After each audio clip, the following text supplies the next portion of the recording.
Sometimes the person you think will ruin your life becomes the only one brave enough to save it. The rain hadn't stopped for hours.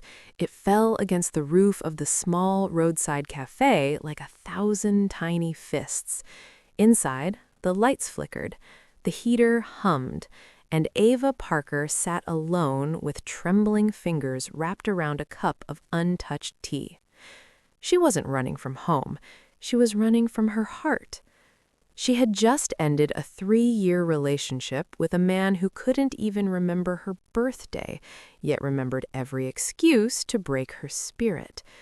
Tonight, she felt empty, exhausted, and more invisible than ever. That was when he walked in, dark jacket soaked, hair dripping, eyes tired but gentle. His name was Landon Hayes, and from the moment he saw her, he paused, like he'd been searching for someone and unexpectedly found the wrong person whom he didn't want to look away from. He murmured, "Is this seat taken?"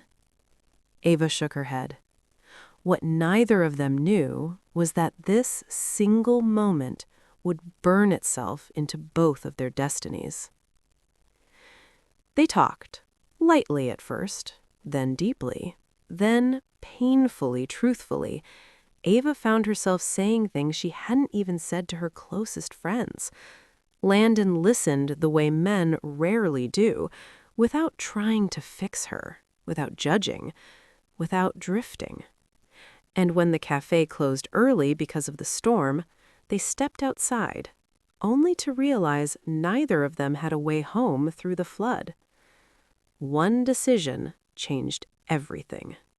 They checked into the nearest lodge for safety, 2 rooms, but somehow fate pulled them into one conversation, then one long night of confessions, and finally, one mistake Ava never planned to repeat. The next morning, she woke up alone. Landon was gone. No note, no number, no goodbye. Her chest tightened so hard she couldn't breathe. This wasn't love. This wasn't even heartbreak. It was humiliation. Ava forced herself to move on. She returned to her city, to her life, to her quiet routines. Weeks passed, then 2 months. The one-night memory faded into something she tried to delete, like a chapter she was ashamed to admit she ever lived. Until she got fired. Her company announced restructuring that Ava knew better. Her boss had been waiting for the smallest mistake, and when she missed one deadline, just one, he let her go. She went home with shaking hands and silent tears. But life wasn't finished with her. 2 days later, a stranger knocked on her door. A tall man in a suit, dark jacket, brown hair, eyes she would never forget. Landon. Ava froze. Her heartbeat slammed so hard she felt dizzy. "What are you doing here?" she whispered. He exhaled sharply. "Ava, I've been looking for you for 7 weeks." She swallowed. "Why?" "You laughed before I could explain anything." She laughed in disbelief. "You disappeared." "No," he said quietly. "I was taken." Her confusion deepened as he continued. "My brother had an accident that night. They rushed him into emergency surgery. I didn't even have time to grab my phone. I left the lodge half-dressed, running in the rain. When I returned the next day, you were gone." Ava's breath caught. He wasn't lying. She could see it in the trembling of his voice. "I looked everywhere for you," he said. "I even went back to the cafe. I tried searching your name, but Ava Parker is more common than I ever imagined." A small, painful warmth spread through her chest. "Why search for me?" she asked. His jaw tightened. "Because that night wasn't a mistake for me."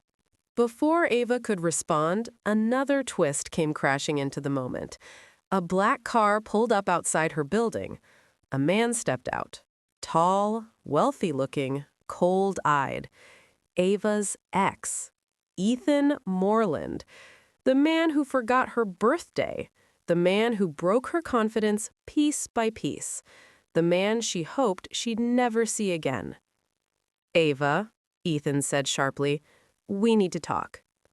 Landon stepped slightly in front of her without even thinking. Protective, calm, steady. "She doesn't want to talk," Landon said. Ethan's glare shot daggers. "Who are you?" "The man who cares about her." Ava's breath trembled. Ethan scoffed. "Ava, you're making a fool of yourself. Come home." Home? She remembered the nights he made her cry, the way he dismissed her dreams, the way he treated her like a burden. "No," Ava said firmly, "I'm not coming with you." Ethan stepped forward. Landon stepped forward too, blocking him fully. "You need to leave," Landon said in a dangerously calm voice. For a moment it felt like everything would explode. Then Ethan spat, "This isn't over," and stormed back to his car. When the sound of the engine faded, Ava exhaled shakily. "Thank you," she whispered. Landon turned to her. "Ava, I'm not here to complicate your life. I just need you to know I didn't abandon you. I didn't forget you. I didn't move on." Her voice was barely a breath. "Why tell me now?" "Because," he said, holding her gaze, "I finally found you, and I won't lose you again unless you tell me to walk away." Tears gathered in her eyes. The job she lost, the heartbreak she carried, the night she regretted, the shame she buried, the man who hurt her, the stranger who protected her, all of it suddenly connected, like every painful moment was leading her right here.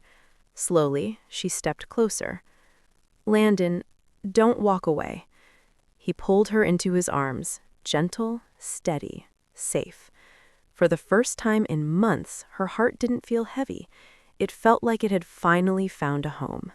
If this story touched your heart, thank you for staying till the end. Life has a way of surprising us, even when we feel broken, and sometimes the person meant for us arrives in the most unexpected moment. You are always welcome here at DYLN Stories, where kindness, drama, and second chances live. Stay safe, stay loved, and I'll see you in the next story.